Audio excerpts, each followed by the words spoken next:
Dual behavior of electromagnetic radiation. Here, the particle nature of light posed dilemma for scientists. On the one hand, could explain the black body radiation and the photoelectric effect satisfactorily, but on the other hand, it was not consistent with the known wave behavior of the light, which could account for the phenomena of the interference and the diffraction. The only way to resolve the dilemma was to accept the idea that light possesses both particles and the wave-like particles. That is, the light has dual behavior. Depending on the experiment, we find that the light behaves either as a wave or as a stream of particles. Wave or stream of particles.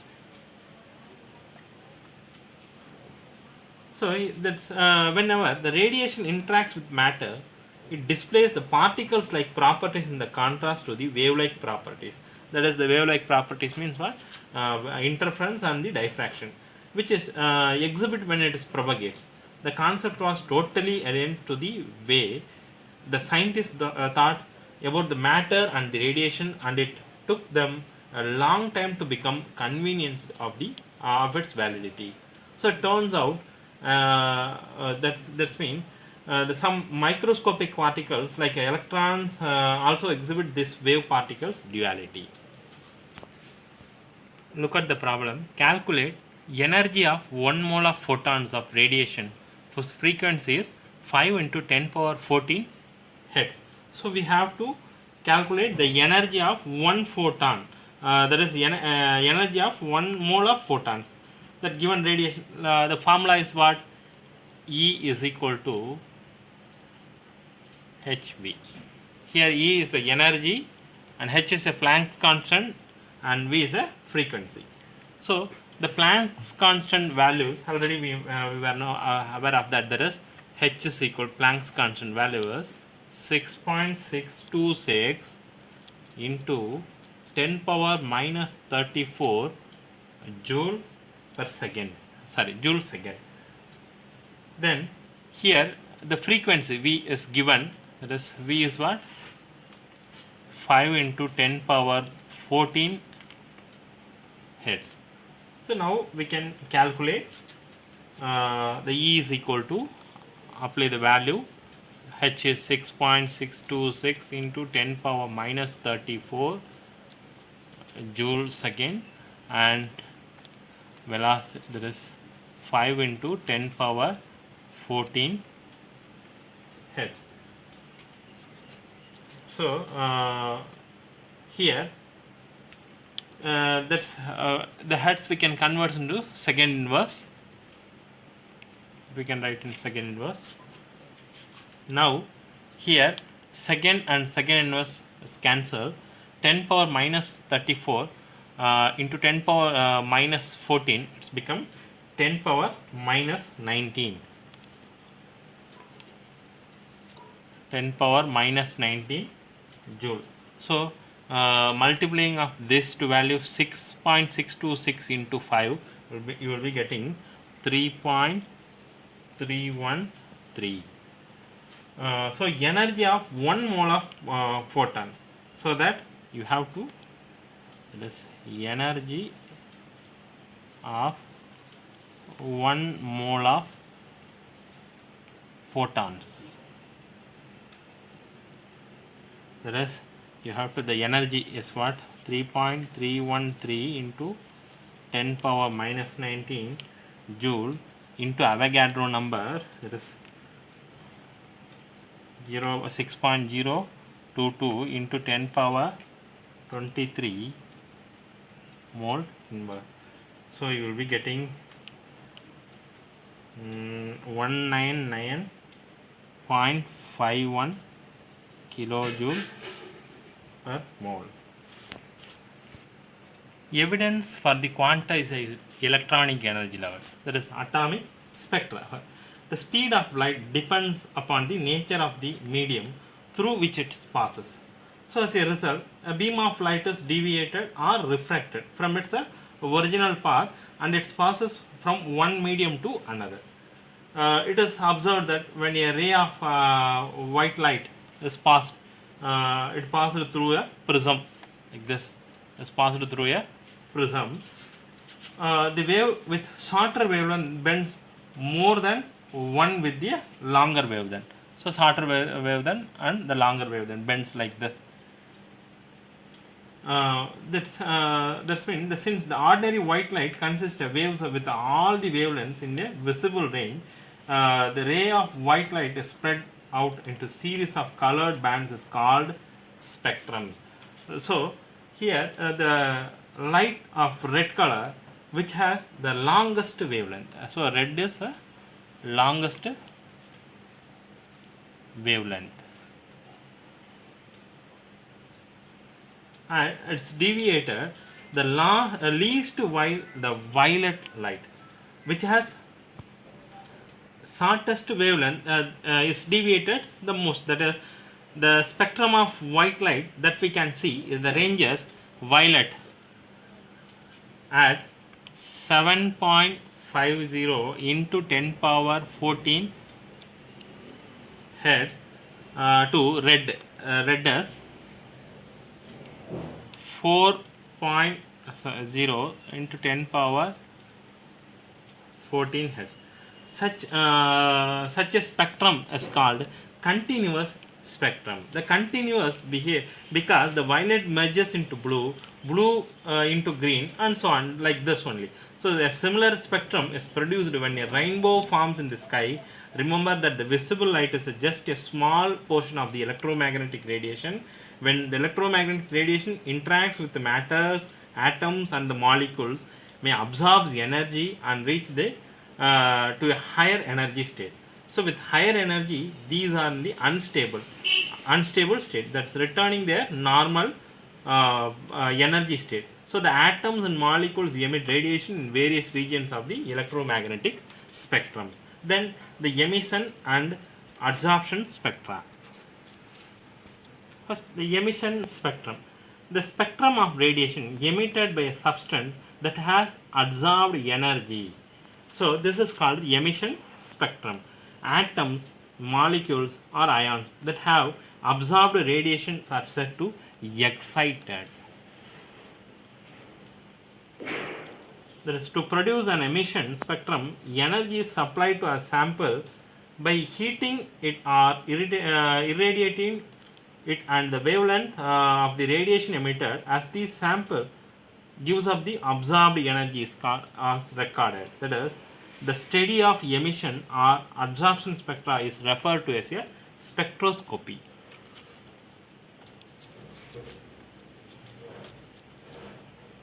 The spectrum of a visible light that is discussed was continuous as well as wavelength, red to violet. The visible lights are represented in the spectra. That is, the emission spectra of the atoms in the gas phase, on the other hand, do not show the continuous spread of the wavelength from red to violet. Look at this. This is the atomic emissions of the spectrum light. That is, the light emitted by the sample excited hydrogen atom. This is or any other element. That is, can be passed through a prism, like a prism, and separated into a certain discrete wavelength. So that's an emission of spectrum, which is a photographic recording of the separated wavelengths, called a line spectrum, like this. Okay.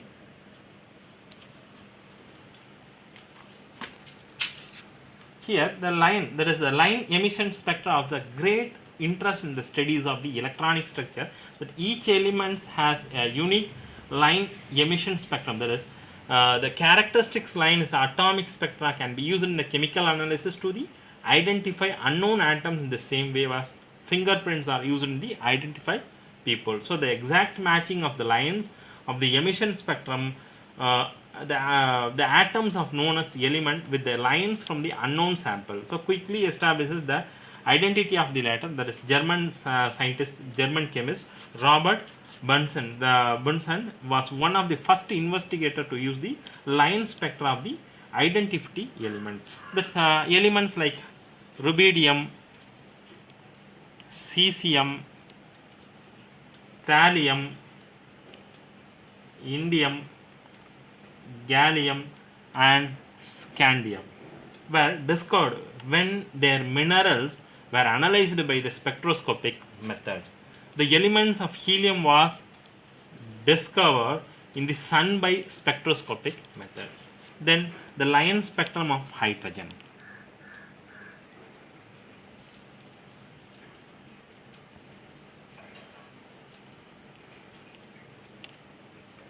The electric charges passed through gaseous hydrogen. The H2 molecules dissociate and the energetically excited hydrogen atoms produced emits electromagnetic radiations of discrete frequency. The hydrogen spectrum consists of several series of lines named after their discoveries. So that is who discovered, that is Balmer, who discovered the experiment. That is the experimental observation that if spectral lines are expressed in the terms of wave number, that is already we were seen V bar. The visible lines of the hydrogen spectrum V bar is equal to 109677 into 1 divided by 2 square minus 1 divided by n square centimeter inverse. So here the n is an integer equal to or greater than 3, so that n is equal to 3, 4, 5 like this. So such a series is called Balmer series. So this series is called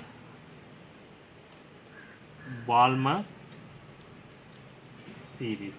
The Balmer series of lines are only lines in the hydrogen spectrum which appear in the visible regions of the electromagnetic spectrum. Then the Swedish spectroscopist like Johannes Rydberg noted that all series lines of in the hydrogen spectrum could be described, that is V bar is equal to 109677 1 by n square, that is n1 square minus 1 by n2 square into centimeter inverse. Here n1, that n1 is equal to 1, 2, 3 like this. Then n2 is equal to n2 plus 1, n1 plus 2 like this. So the value of this 109677 centimeter is called Rydberg constant. Rydberg constant.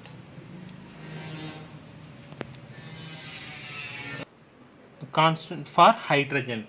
The first 5 series of line that corresponds to, that is n1. Look at this. The n1 1, 2, 3, 4, 5 like this. Lyman, Balmer, Paschen, Brackett and Fund. So there is a series.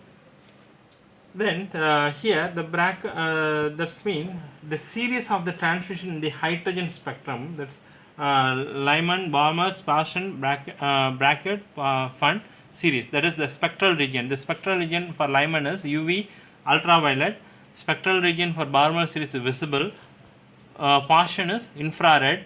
Brackett, Fund is infrared. Here the all elements, the hydrogen atom has the simplest line spectrum. The line spectrum becomes more and more complex for heavier atom.